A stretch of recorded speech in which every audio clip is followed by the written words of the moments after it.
solemnly swear. I, John Fitzgerald Kennedy, do solemnly swear. That you will faithfully execute the office of President of the United States. That I will faithfully execute the office of President of the United States. And will, to the best of your ability. And will, to the best of my ability. Preserve, protect, and defend the Constitution of the United States. Preserve, protect, and defend the Constitution of the United States. So help you God. So help me God.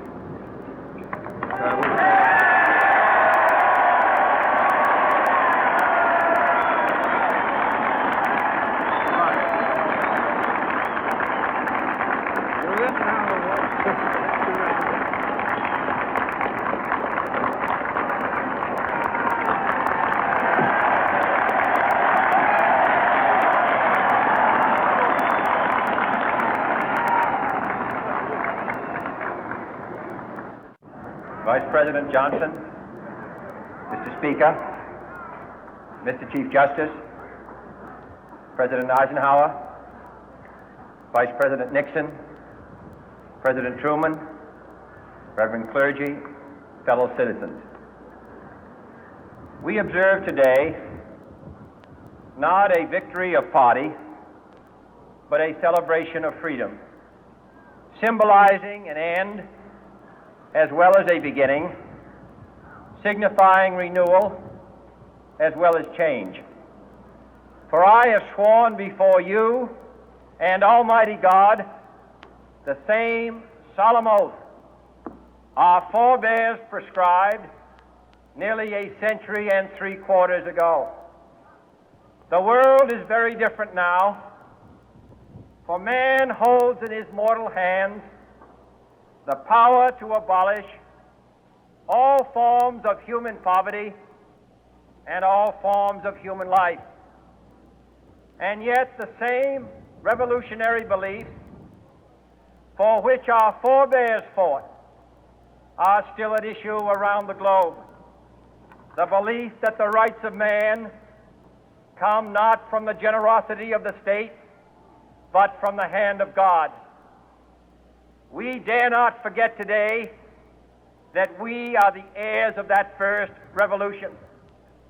Let the word go forth from this time and place to friend and foe alike that the torch has been passed to a new generation of Americans born in this century, tempered by war, disciplined by a hard and bitter peace, proud of our ancient heritage, and unwilling to witness or permit the slow undoing of those human rights to which this nation has always been committed and to which we are committed today at home and around the world.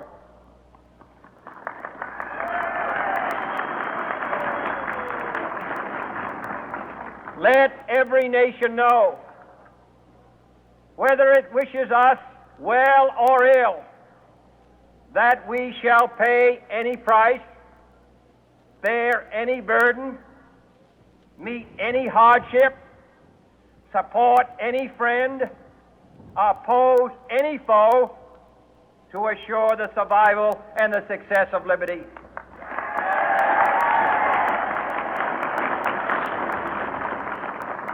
This much we pledge and more. To those old allies whose cultural and spiritual origins we share, we pledge the loyalty of faithful friends. United, there is little we cannot do in a host of cooperative ventures. Divided, there is little we can do, for we dare not meet a powerful challenge at odds and split asunder. To those new states whom we welcome to the ranks of the free, we pledge our word that one form of colonial control shall not have passed away, merely to be replaced by a far more iron tyranny. We shall not always expect to find them supporting our view, but we shall always hope to find them strongly supporting their own freedom, and to remember that in the past, those who foolishly sought power by riding the back of the tiger ended up inside.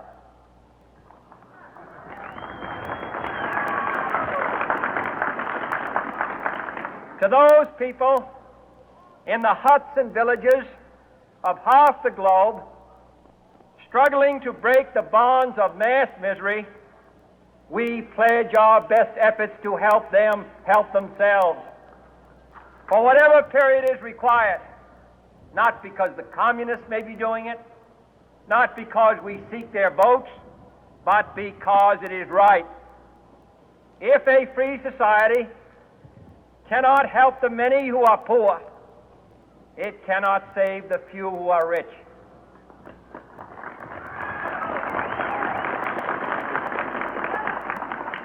To our sister republics south of our border, we offer a special pledge to convert our good words into good deeds, in a new alliance for progress, to assist free men and free governments in casting off the chains of poverty.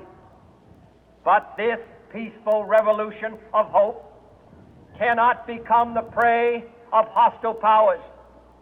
Let all our neighbors know that we shall join with them to oppose aggression or subversion anywhere in the Americas.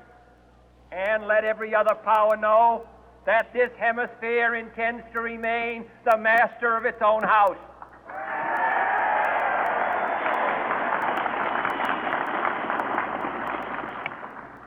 To that World Assembly of Sovereign States, the United Nations, our last best hope, in an age where the instruments of war have far outpaced the instruments of peace, we renew our pledge of support to prevent it from becoming merely a forum for invective, to strengthen its shield of the new and the weak, and to enlarge the area in which its writ may run.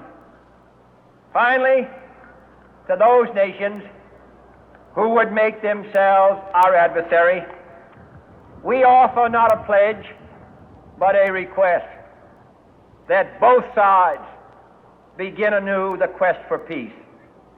Before the dark powers of destruction, unleashed by science, engulf all humanity in planned or accidental self-destruction, we dare not tempt them with weakness, for only when our arms are sufficient beyond doubt can we be certain beyond doubt that they will never be employed. But neither can two great and powerful groups of nations take comfort from our present course, both sides overburdened by the cost of modern weapons, both rightly alarmed by the steady spread of the deadly atom, yet both racing to alter that uncertain balance of terror that stays the hand of mankind's final war. So let us begin anew, remembering on both sides that civility is not a sign of weakness, and sincerity is always subject to proof. Let us never negotiate out of fear, but let us never fear to negotiate.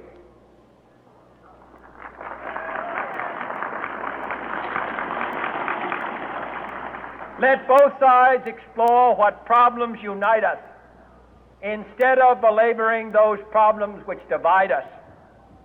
Let both sides, for the first time, formulate serious and precise proposals for the inspection and control of arms, and bring the absolute power to destroy other nations under the absolute control of all nations.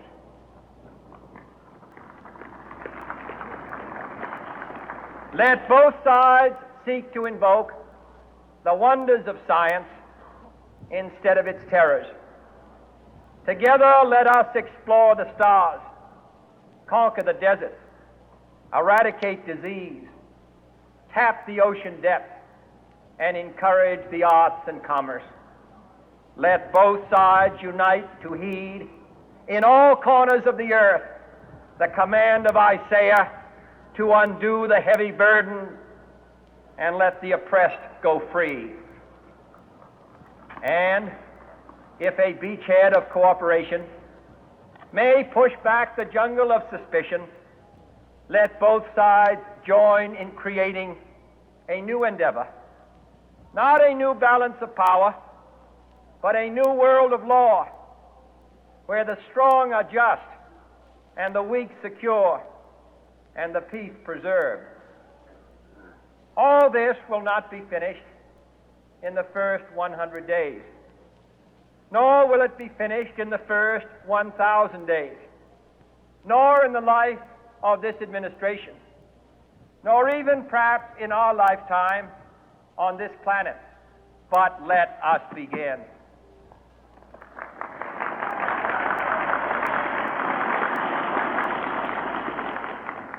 In your hands, my fellow citizens, more than mine, will rest the final success or failure of our course.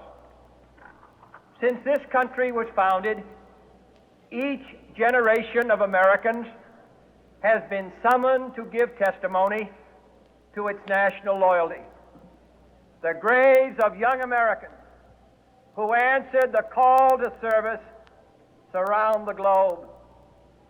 Now the trumpet summons us again, not as a call to bear arms, though arms we need, not as a call to battle, though in battle we are, but a call to bear the burden of a long twilight struggle, year in and year out, rejoicing in hope, patient in tribulation, a struggle against the common enemies of man, tyranny, poverty, disease, and war itself.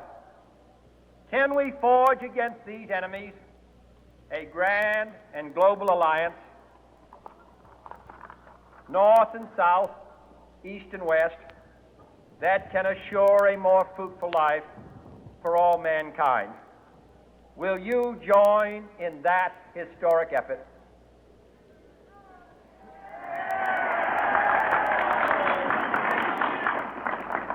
In the long history of the world, only a few generations have been granted the role of defending freedom in its hour of maximum danger.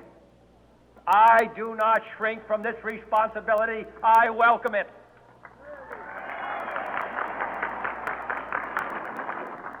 I do not believe that any of us would exchange places with any other people or any other generation. The energy, the faith, the devotion which we bring to this endeavor will light our country and all who serve it. And the glow from that fire can truly light the world. And so, my fellow Americans, ask not what your country can do for you. Ask what you can do for your country.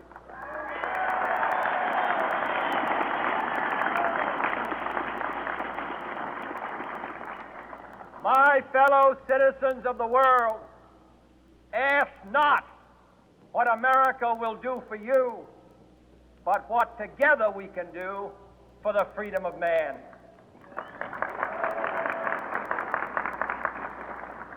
Finally, whether you are citizens of America or citizens of the world, ask of us here the same high standards of strength and sacrifice which we ask of you. With a good conscience, our only sure reward, with history the final judge of our deeds, let us go forth to lead the land we love, asking His blessing and His help, but knowing that here on earth, God's work must truly be our own.